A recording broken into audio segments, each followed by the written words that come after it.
तो नमस्ते प्रणाम भाई लोग, आप सब कैसे हैं। मैं आशा करता हूँ आप लोग बढ़िया होंगे।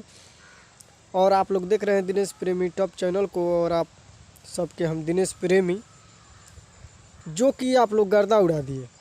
जो खेसारी लाल यादव का गाना अभी अभी आया है, नींबू खरबूजा भइल पार्ट 2, पूरा इंडस्ट्री में गर्दा उड़ा कर रख दिया है। और 14 मिलियन व्यूज बटोर चुका है अभी के डेट में। ये बहुत बड़ा बात है, भोजपुरी के लिए बहुत बड़ी बात है। पूरे आप गर्दा उड़ा चुके हैं, जो कि एंगल म्यूजिक से बहुत पुराना गाना था, जो कि अपने आवाज़ में बताऊंगा वहाँ से जहाँ से वायरल हुआ। ये इंस्टाग्राम से बहुत ज़्यादा वायरल किया गया इस गाने को, और ये गाना एक बहुत बवाल बन गया। तब जाके इसका 2 आया है।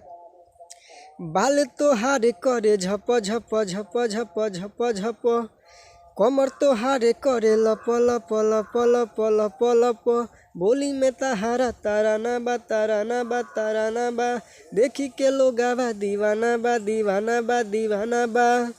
तब बोला कैसे अजूबा भइल, कि नींबू खरबूजा भइल मैडम, कि नींबू खरबूजा भइल मैसेज, कि नींबू खरबूजा भइल।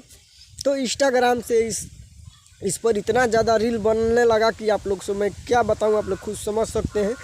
अभी भी इंस्टाग्राम पर ये ट्रेंडिंग में है, ये पुराना वाला गाना, जो कि बहुत ही बवाल है, बहुत ही ज़बरदस्त है।